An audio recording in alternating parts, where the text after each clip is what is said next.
Kiddies, what up, what up? Welcome to Primal Scream.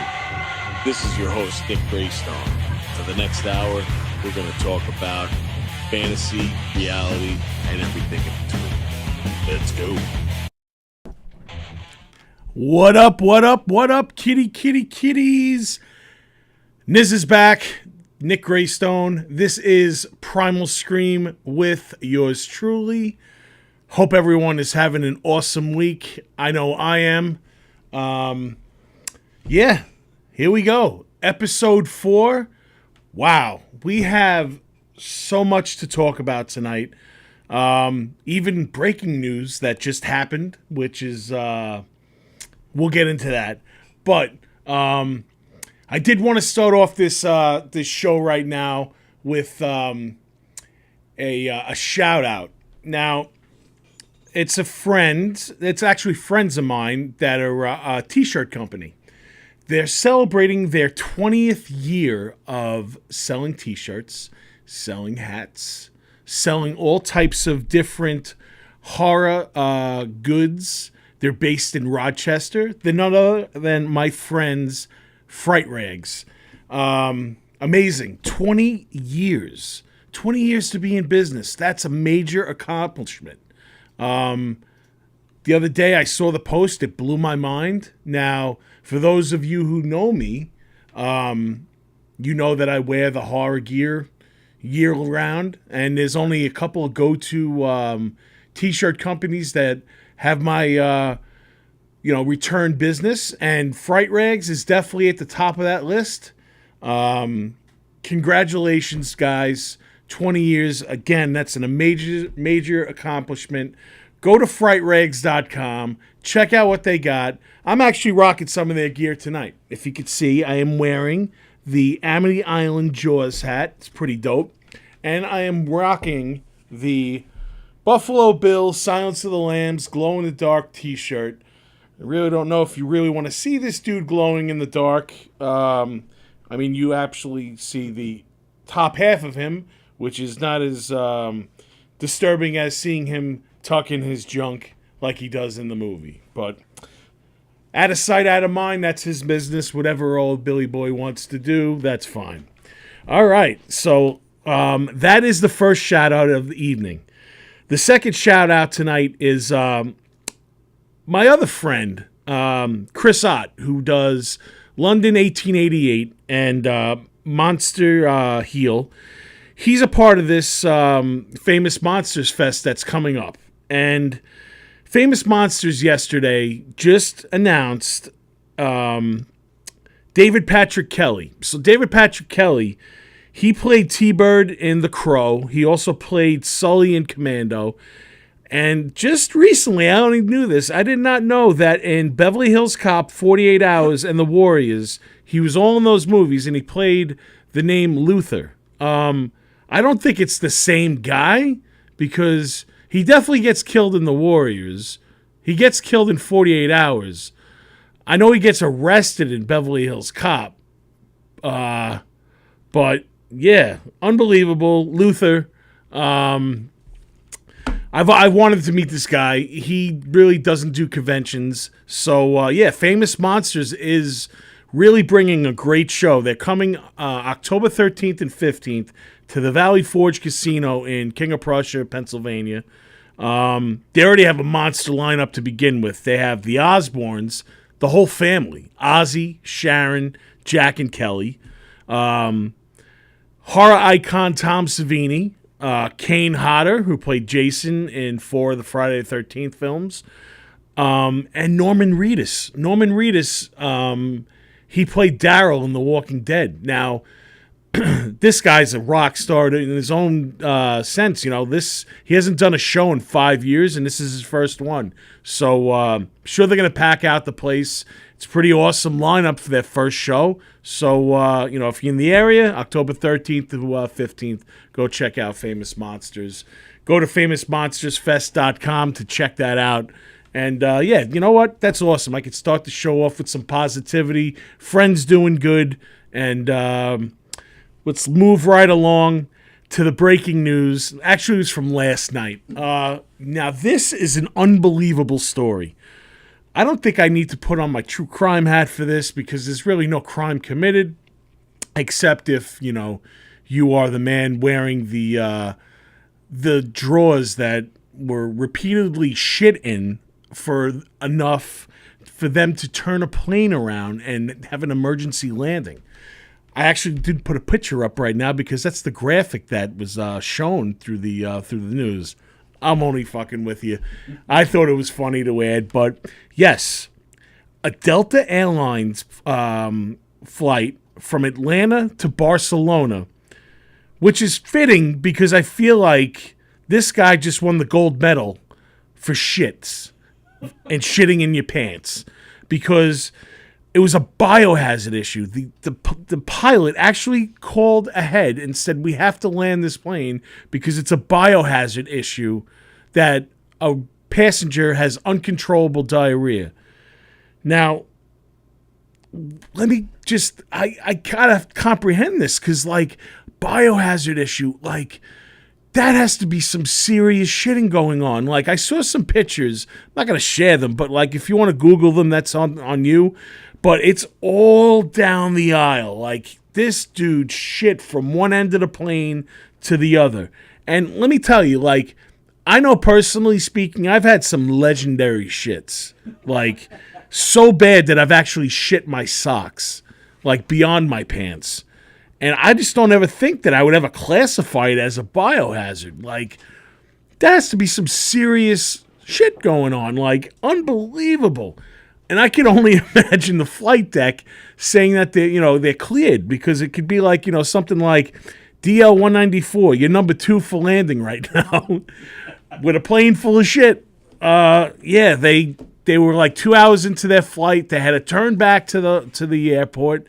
And I guess the cleanup crew came in, and I guess they tried to cover it when they were flying. And one of the passengers actually made a statement saying that they were spraying some vanilla scent to cover it up, but all it smelled like was vanilla shit.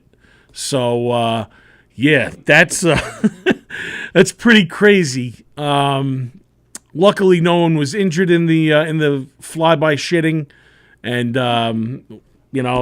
just hopefully everyone got to a safe destination after the shit went down. So, yeah, we had to start off the podcast on a shitting tail note. I had a great week last week, concert-wise. I went to go see the Smashing Pumpkins at Jones Beach. Actually saw 2 shows that week, but the first one was Smashing Pumpkins. I haven't seen them in a long time, and they sounded great. It was a great time. I ended up going with my my good friend Jen Ruane. We had an awesome time, a lot of laughing going on, hanging out in the parking lot beforehand. And, we went into the show. We had some great seats. We weren't on the floor, which was a good thing, because on the floor, because of the storms that were there, the whole general admission was flooded out. So people had to stand in there ankle deep, with water. So, I mean, I did that once for Ozzy. I don't think I would do that for Smashing Pumpkins. I like them. I don't love them like I do Ozzy.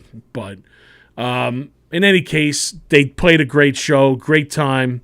So, yeah, that was my first Jones Beach concert of the season. Usually I go to a lot, but some reason they sandwiched a lot of shows at the end of the season. So, had to take advantage of that.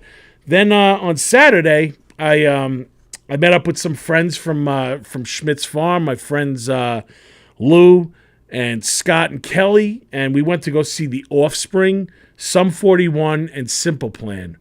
And, man, the last time I saw Offspring was at Woodstock 1999. And I can't even say that if I saw them or not because, I mean, I was there. They were there. Physically, I was there. Mentally, I don't know if I was there or not because other than being, in the vibe of Woodstock 99 and probably being out of my fucking mind and being that it was 190,000 degrees out, I probably had sunstroke, high, drunk, whatever the case may be. But yeah, this was actually probably my first time seeing Offspring that I can actually remember. So it was good. they were great. They actually put on an amazing show. Like, I couldn't believe how many songs that Offspring has. Like, right out the bat, they played Self-Esteem, and I'm like, holy shit, these dudes are swinging for the fences. And they didn't stop from there. They played like a lot of hits, a lot of great songs. There was a great piano version of Gone Away that definitely got the waterworks going on. You know, I was thinking about, you know, some of my friends that are not here anymore, you know, my pops. And, you know, I was sitting there and trying to cover up the tears at a punk show, but it's not so punk for that, but whatever. It's all good. Sum 41, you know, they were great. They were rocking. They're they're kind of like a hard metal punk band, which I'm totally into. I love that. You know, and Simple Plan, they were great. I hadn't seen. I think this was actually the first time I had seen them before, and I made a joke saying that I felt like I was a 24-year-old skater boy, but actually at 46 years old. So it was good. I had a great time, lots of laughs again, and yeah, it was a great show. I'm looking forward actually to this weekend, because this weekend I'm going to see Alice Cooper and Rob Zombie, and that's going to be awesome because I'm actually taking Zozo there. We're going to put on our Alice Cooper makeup and get into character, and it's going to be a fun time. So last week I was saying I hope that the Reaper takes a break because it was way too much, but he did not.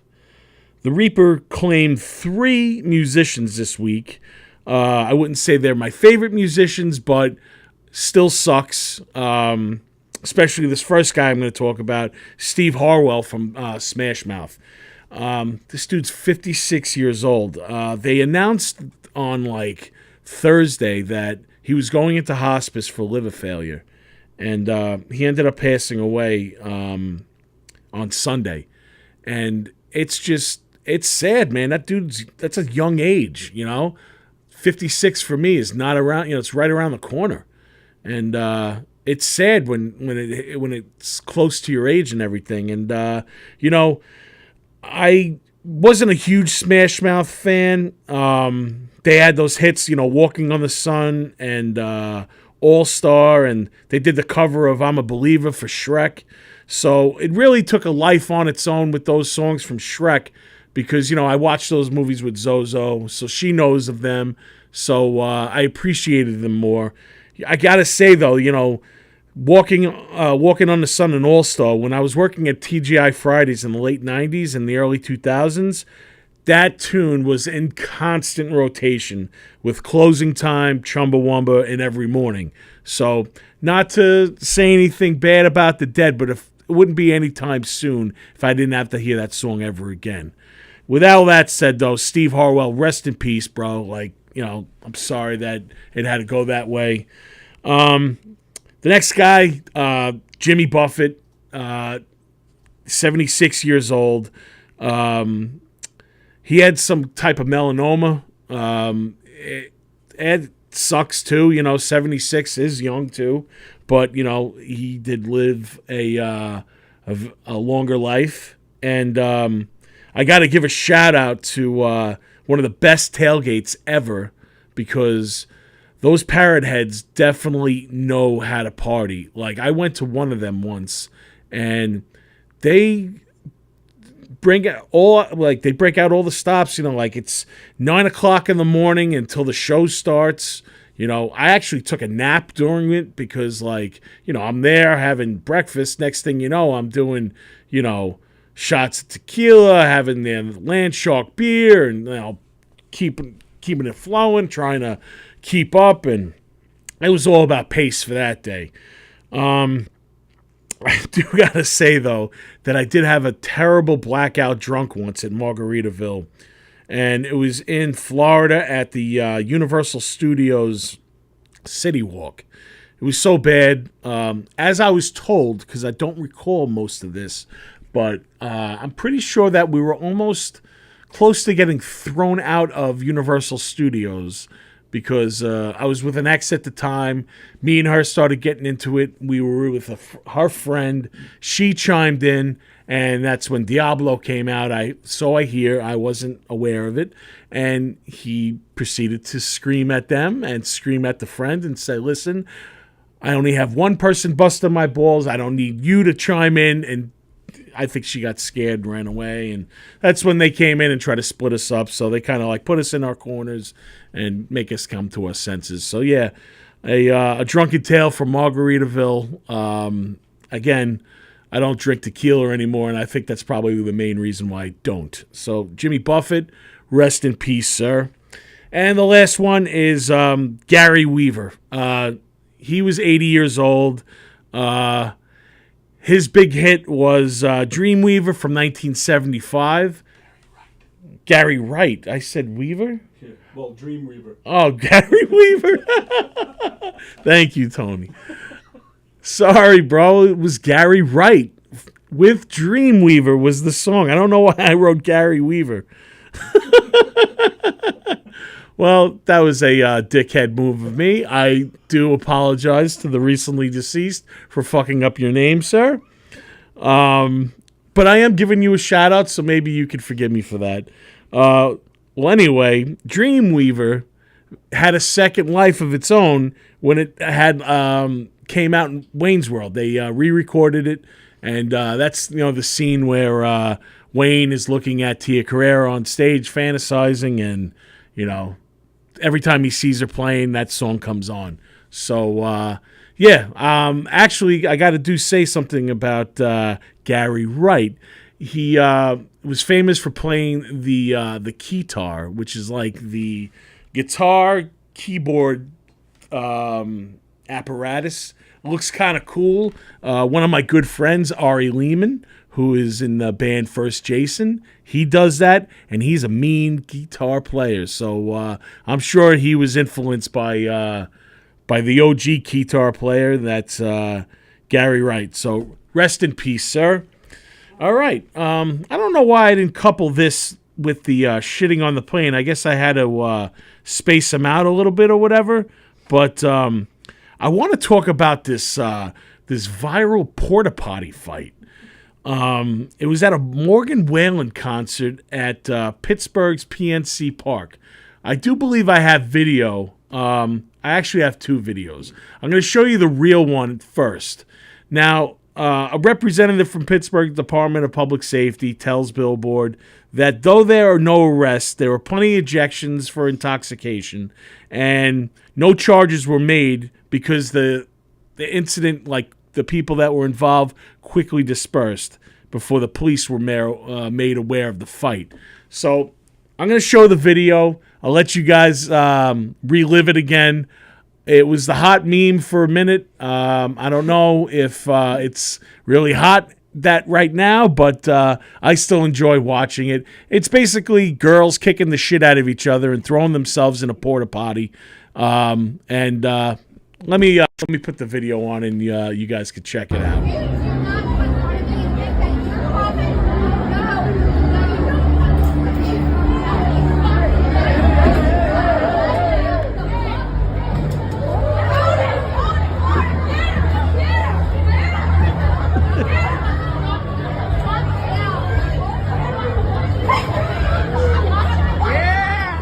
Yeah, like the one that comes in. Yeah, she's no joke, man. She's like China from WWE. She's like tossing fucking girls. She's like the regulator.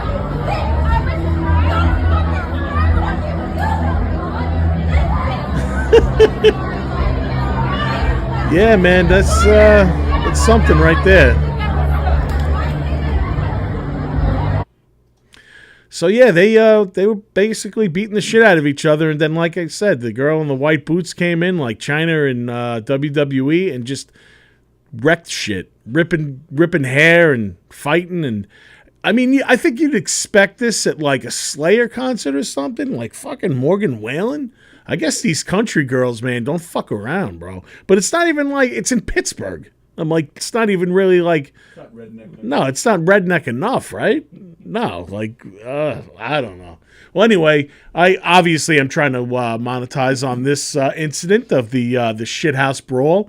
So I actually made a video. Well, the man behind the curtain made the video, my man Meds, and we put our own little soundtrack to it. So I don't know if I have that available too, but I think this is it, right? This is it. I hope so. Yeah, I think so. There we go. See, now Demon Scar is the perfect soundtrack for a shithouse brawl.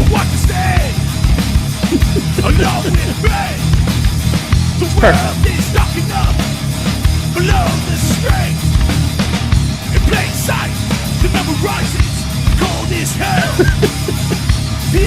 Oh, it's classic, just unbelievable. So yeah, like I said, Demon Scar, the perfect soundtrack for that. Like, I don't know anything really about Morgan Wallen. I'd never really listened to be honest with you, I don't even know if it's a guy or a girl, because Morgan can go either way, But I just don't see that at a country show. But maybe I'm wrong. I don't know. Maybe I just don't know. Maybe I should educate myself on Morgan Wallen if I'm going to talk about the concert. But really, I wasn't talking about the concert. I was just talking about the incident at the shithouse at the concert. It's a guy. Oh, it's a guy? I had to look it up myself. Yeah. So, I don't know. All right. So, last week, I really didn't... I had a bit that I wanted to talk about because of the world-famous mugshot that came out. And I didn't have enough time, or it passed my mind. So, I just want to go through this quick right now. Donald Trump's mugshot is fucking amazing. And I don't want it to die. Like, I want it to continue because I've always been a fan of mugshots. I feel it gets the best of you. Like, it gets a great representation of you at your worst time, maybe. But I don't think old Donald was having a bad time. Like, I think he knew exactly what he was doing, exactly how he was posing, because he's selling this shit on his website right now. Like, I mean, if the world wasn't filled with political assholes, I'd probably be rocking this shirt right now. But I really don't want to do that because in this day and age, you fly that flag and, like, people just take it the wrong way. And, I don't like to do politics. I'm just commenting on his amazing mugshot. So, with that being said, I went back and I cherry-picked some of my favorite mugshots. So, Tony, you could just fire when ready, sir, and we could just go through this little screenplay. Yeah, we go. The Crypt Keeper. That's a great mugshot. I actually, they made that to make fun of the Donald Trump thing. But, all right, so what do we got after that? All right, so there was some memes going on. Here's one, which is hysterical. Is that the one about getting picked up, going to the airport? Yeah, when someone asks if I can give them a ride to LaGuardia at 5 a.m. We've all been that guy getting asked to go and drop, and you do it, but you put on your little pouty face, your Donald pouty face. So, yeah, that's pretty funny. Yeah, there he is throwing up gang signs. Love that. Perfect. Oh, yeah, Donald, that's another one. They put her, and Mama Fratelli. I mean, that's deadpan. Rest in peace, Ann Ramsey, Mama Fratelli from the Goonies. Actually, I could do a great impersonation of her, but it's not from the Goonies. It's from another movie, and it goes like this. Owen, give me a Coke with ice.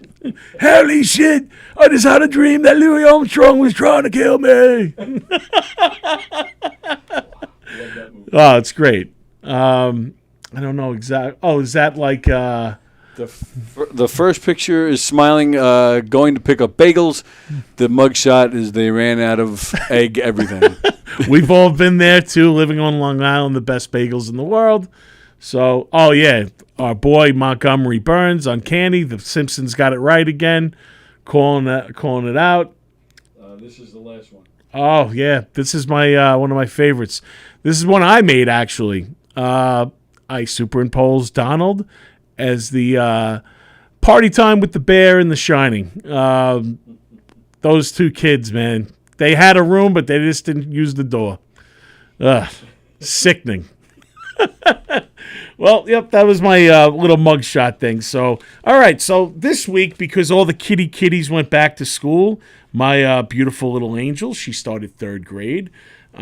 She is having an awesome week. But I did my homework too, and I picked 5 movies dealing with school. And not the 5 best, but I feel like 5 movies that are interesting enough to talk about that deal with school. So the first one I'm going to talk about is 1993's Dazed and Confused. That was directed by Richard Linklater, who is a very inspirational director. He actually inspired Kevin Smith when he put out Slacker to make Clerks. So, but we're talking about Dazed and Confused. Now, this movie really gave us some Hollywood heavyweights before their stardom. Matthew McConaughey, Ben Affleck, and Linklater all went on to be Oscar nominated, and actually McConaughey won an Oscar, and Ben Affleck has 2 Oscars that he won. The soundtrack is amazing, and it really introduced and made 70s hip to Generation X, because I remember seeing it back in 1993 when it came out, and I just remember, like, Bell Bottoms started coming back in, and, like, all those tunes from the 70s, people started, cranking them a little bit more, and it was more of an appreciation for it. It's a great, great, fun movie. I actually have a video to go along with this. Now, when I was in Texas on the Forest Hills shoot, right by the airport was the high school of where they filmed this movie. So I actually rolled up to the high school, and I filmed this little thing, and I think you'll get a kick out of it because there's some commentary. So, all right, we're going to play that little clip for you.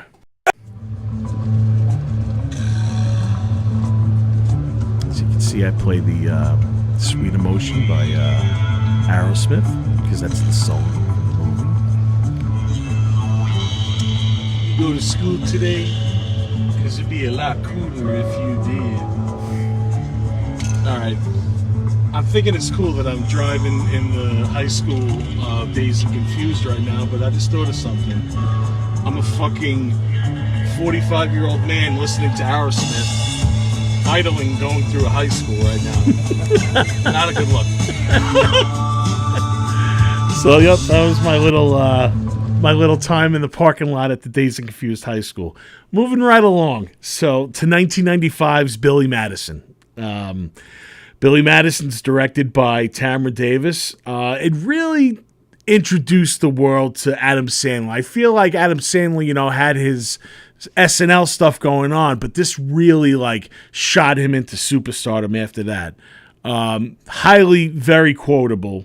I heard that the dodgeball scene is actually for real. Like, he really pegged those kids with the ball. And that's why there's so many quick cuts, because they didn't want to show you that the kids were actually really crying because he pegged them during it. Another cool little thing. Originally, Adam wanted a few more of his SNL alumni, but Universal nixed that idea because they didn't want him to use the movie for an excuse to invite his friends. And as we all know, Adam Sandler in the end got his way, because that's what he exactly did. He always brought his friends back. And another guy that was in this movie that I feel like got introduced to the world too, and taken from us too soon, was Chris Farley. Chris Farley's role in this movie, he's the bus driver. He's a maniac. And I heard that he also ad-libbed his lines in that movie. Like, Adam Sandler just gave him free reign to do the Farley, because you really can't control the Farley or, direct the Farley. You just got to put Farley in it, and he'll do whatever he's got to do. And it was said that he chugged cups of espresso to keep up with the manic energy, because you remember, he's driving the bus, and he's, beat red, and he's, holding it all in and everything, and I just thought that was a cool little topic to discuss, because, yeah, man, Farley commanded that role. That was pretty awesome. It was just a cameo, but it's so memorable, All right, moving right along to 1989's Lean on Me. This was directed by John J. Advelson, who also directed Rocky 1 and 5 and Karate Kids 1, 2, and 3. This one was based on a true story of Joe Clark and his unorthodox methods of straightening out Eastside High School. It was actually filmed in the real Eastside High School, and they used real-life students and teachers as extras in the film, which is absolutely amazing. Because I don't, obviously if it's based on a true story, then that school is really the way that it was.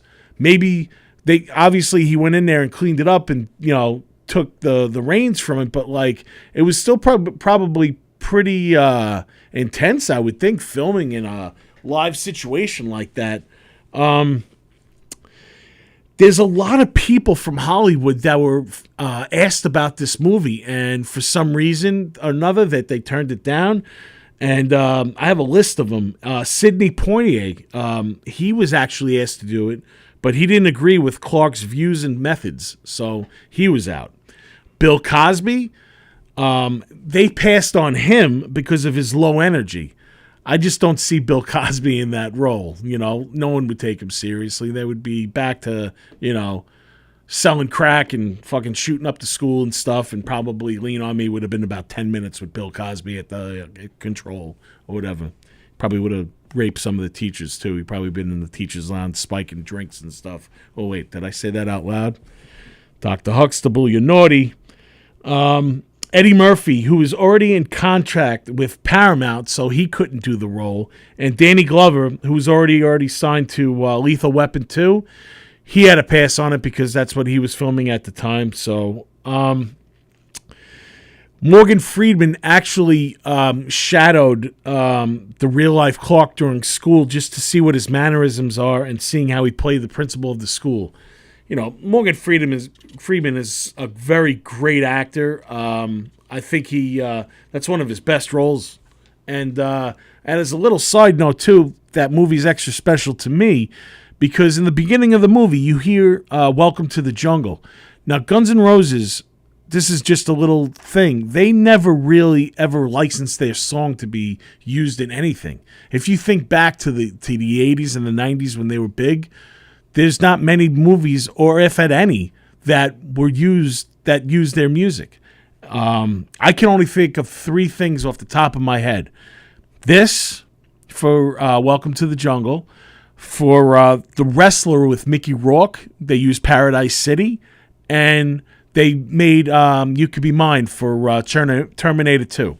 But other than that, you really don't see Guns N' Roses in movies. And I thought it was kind of cool that they picked this one.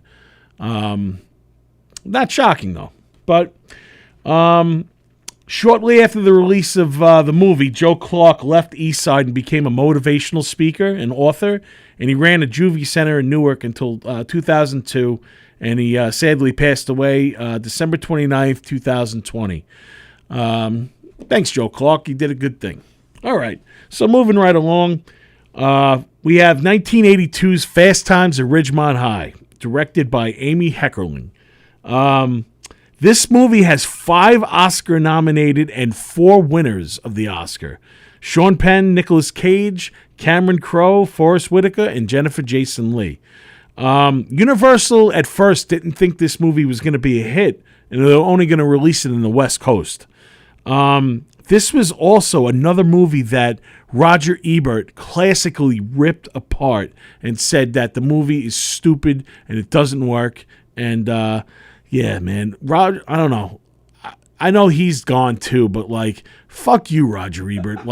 Some of the movies that I loved, you ripped the shit out of, and the movies that you liked, I don't know. I don't know. I just don't like your style and your taste. So I say that too because he said some nasty shit about Ryan Dunn when he passed away, from Jackass. And I thought that was kind of, I think he said something along the lines, live like a jackass, die like a jackass. And you know what, man? He said that within 24 hours or 48 hours of the guy dying. And, he did live life recklessly, but that's not the I don't think it was his place to say that shit. So again, I stand by my fuck you to Roger Ebert. Nicolas Cage actually lied about his age, and it was his first paid role. And there is a cameo of a rock star in this movie, Nancy Wilson, who's actually, she's of heart, and that's Cameron Crowe's wife. She's actually the woman in the car that's laughing at Brad Hamilton while he's dressed up in his pirate suit. There's also a true crime victim that's in this movie, Lana Clarkson. She was Mr. Vargas's wife. Unfortunately, Lana lost her life when she was shot and killed by Phil Spector of the Wall of Sound. He did he was classic for the Ronettes, and making the Ramones album, The End of the Century. This was in 2003, and rest in peace, Lana Clarkson. Mr. Hand, now I never knew this. I read this. Mr. Hand was actually offered to Fred Gwynn, but he turned down the role because of the sexual content, which lets me ease right into this one. I don't want to be crass or anything, but other than just one of the guys, I have to say that this movie, hands down, my pants, the greatest boob shot on this side of porn of all time. And I'm talking about Phoebe Cates' pool shot scene, and she's just a beautiful woman, and it's, I guess, an adolescent fantasy because they actually did that in the scene and everything, and being a young man and being horny all the time and seeing that, it blew my mind. And yeah, I just have to give a shout out to that. And this is going to sound ridiculous, but I don't have many regrets in life, but there's one regret that I do have. And my senior quote was actually taken from this movie. And it was, all I need is some tasty waves, a cool buzz, and I'm fine. It's probably because I was baked when I thought it was funny that I'd put that to be immortalized as me. But those of you who know me forever know that wasn't really me. I should have done my original quote, which was Home Sweet Home by Motley Crue, because I'm still a Crewhead. But that's not so bad. If one of my biggest regrets is my senior quote in my yearbook, it really doesn't make a fucking difference, but to me it does. So I wanted to make that mention. And that being said, this is the last movie that we're going to talk about tonight. It is Back to School from 1986. There's no way that we can't mention School without mentioning Rodney's best film, arguably his best role. This is from 1986. It's directed by Alan Metter. Another highly quotable movie. There's so many great things that happen in this movie. There's also a little bit of a cool Easter egg that I did not know. Diane, who's played by Sally Carolman in the movie, her house is actually Tommy Doyle's house from the classic 1978 John Carpenter's Halloween. I did not know that. I just actually heard about it, and I wanted to tell you guys about it. And where Thornton takes his test was the room where Jennifer Beals does her Flashdance audition. I never knew that either. Hollywood always has something up his sleeve and gives you those little Easter eggs, and I try to bring that to you. Again, like I said, it's very quotable. I constantly quote the Giorgio scene all the time with my friends when Thornton's whipping out the Polaroids and showing Vanessa in compromising positions with Giorgio in the rumpus room, and, you know, here's you and Giorgio in the kitchen and in the bedroom and all that other stuff, and what's with the midget. I think that's hysterical. Actually, also, Rodney Dangerfield was a diver back in the day. I never knew that. And they put that in this movie. And although the Triple Lindy is still the greatest dive, it was never a real dive that was actually performed. So, leaving this off with, if you ever want the recipe for Thornton Mellon's horse divorce sandwich, it actually consists of, I actually Googled this too, it's spanakopita, deviled eggs, and Swedish meatballs in 2 pieces of in a hero bread. And obviously you need someone to hold it for you because that's a big bastard. You got to cut good when he calls the guy over. But there's a YouTube channel, Babish Culinary Universe, that did a video on showing you how to make the sandwich. All right. So with that, bringing that to a close, I want to play a little bit of original music tonight. Tonight's featured artist, some of my friends, they're from Honeybone Rush. They're an original heavy metal act out of Southwest Florida. And I'm going to play their new single, and it's called Cemetery Girl. So here it is.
Right. That was Cemetery Girl by Honeybone Rush. Yeah, like I said, man, like Spike Spike and JP, that's the two members of that band. Spike actually has a podcast called Backstage with Spike.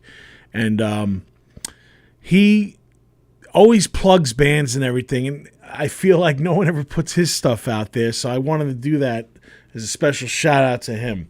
He's always plugging the bands and, having us on the show. It's always a great time. And Spike, the door is always open, bro. Anytime you want to come on here, and I always have a great conversation with you. You're always plugging the bands that are in the metal underworld, like Demon Scar and Sincere, and This Side of Anarchy, and Like Savages, All Taken, Camilla, David H.K., Titan Sword. All of us are very appreciative. And even some of our friends that are not musicians, like our artist friends. My good friend Ash Carlock, she does art for some of the bands, and it's just a great place to have a great network. And again, Honeybone Rush, check them out. They're on all streaming, and on Twitter is under Backstage with Spike. So check out his podcast. So again, thanks again.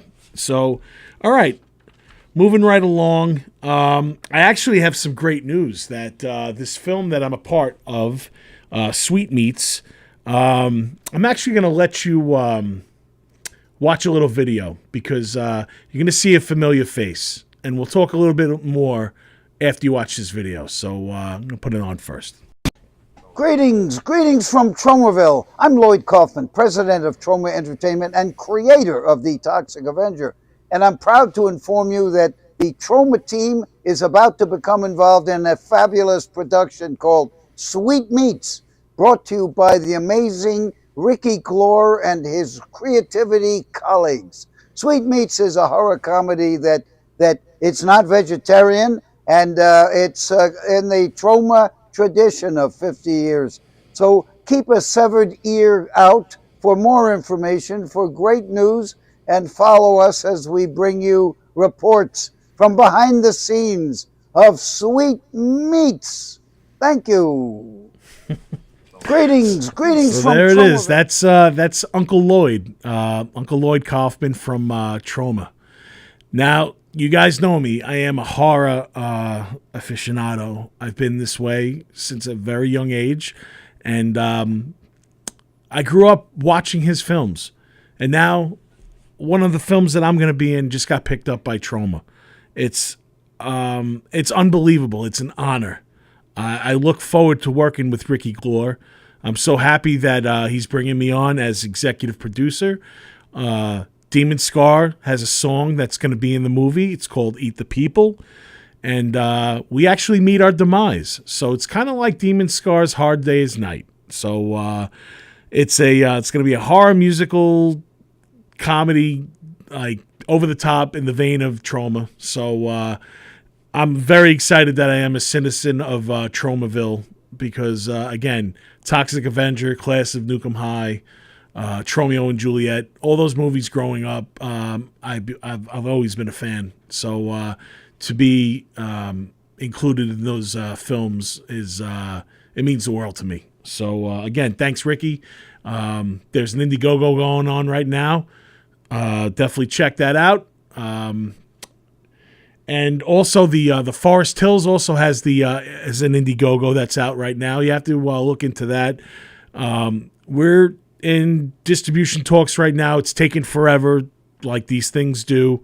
There is a new cut of the film. It is still Shelley Duvall's 20-year absence. Her return. Edward Furlong is in it. I make a cameo in it. Demon Scar's music's in it. Dee Wallace from E.T., she's in it. Directed by Scott Goldberg. So there is an Indiegogo. You can check that out. There is some extra funding that needs to go on for the wrap up for this. So please, check that out. I will make links and all that stuff available to you. And speaking of Scott Goldberg, last night me and him went to see the 35th anniversary of They Live in the movie theater, And yeah, it's a great classic. John Carpenter.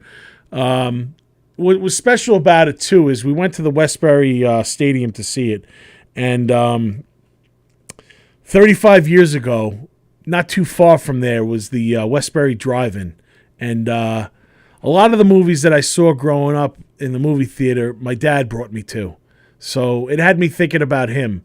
My dad really didn't like a lot of movies. He would always say, "Oh, that movie's stupid" or whatever. But I remember him enjoying They Live, and it was a good time. And I thought of him seeing it, so it was cool seeing it not too far from there. I believe that the drive-in was where the BJ's is now, next to the movie theater, like on that big land. It makes me wish that they still had it around because there was a lot of great films that I did see in that drive-in. But yeah. They Live, still kick ass. Roddy Piper, Keith David, the ultimate fight scene, 6 minutes long. Cool lines in the movie, and yeah, it was an excellent. It was a good time. So they're actually doing a couple of Fathom events. Christine is going to play next week, and I think they're doing The Exorcist after that.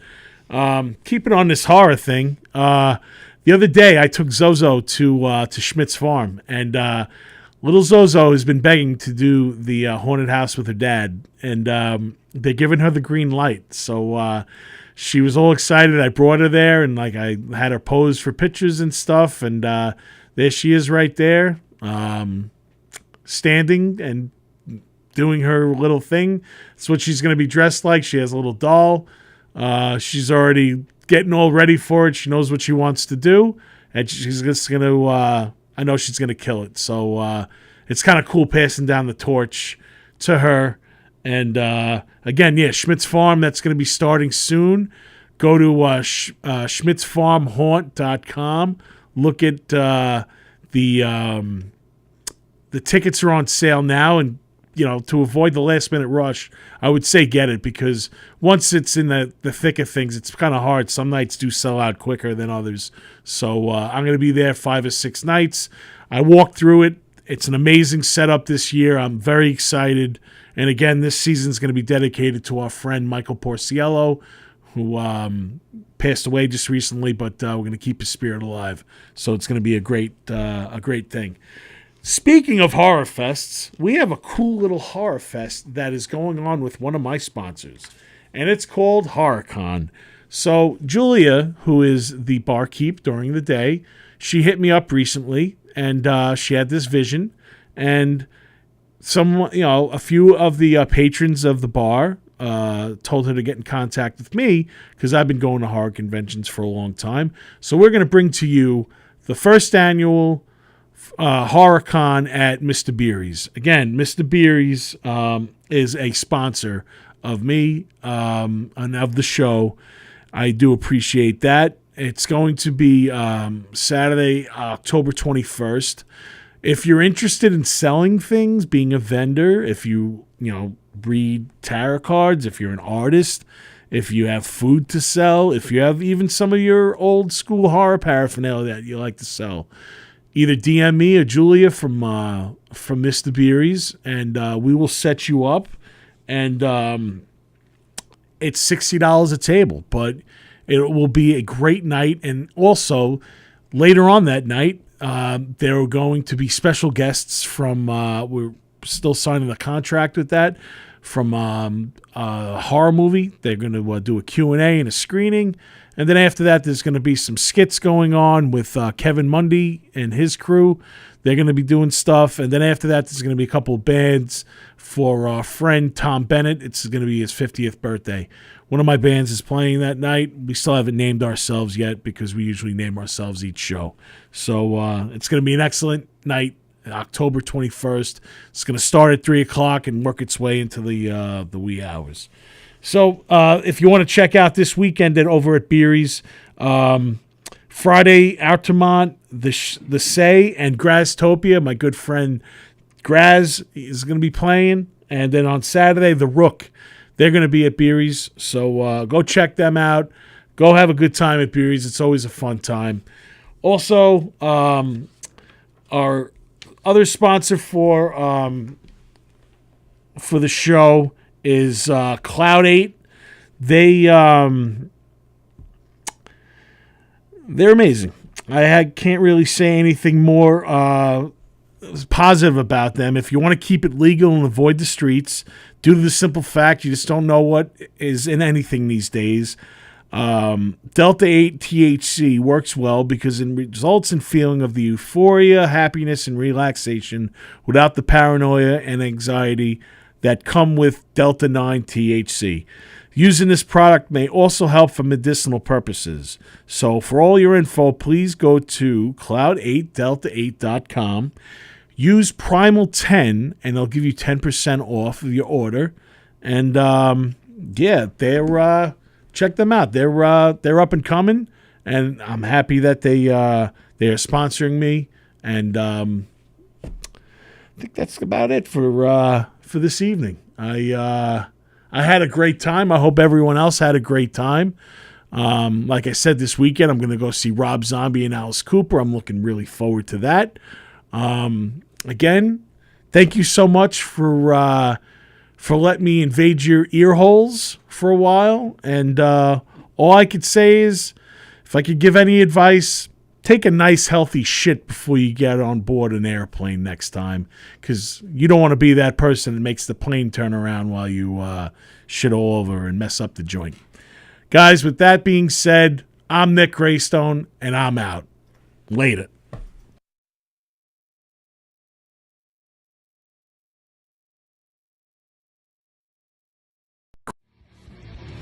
Thank you for listening to Primal Scream. I'm Nick Graystone, a.k.a. The Nizza.